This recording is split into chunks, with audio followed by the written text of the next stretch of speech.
আপনার কপালেতে ওই সিরিয়ার মতো দুঃখ আসবে, ওই ইরাকের মতো দুঃখ আসবে।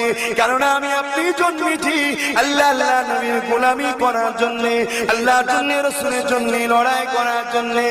এ নওজোয়ান তরুণেরা, আমার আব্বারা, আমার নবী পাক উম্মতেরা, কোন নবীর জন্য লড়াই করতে বলছি?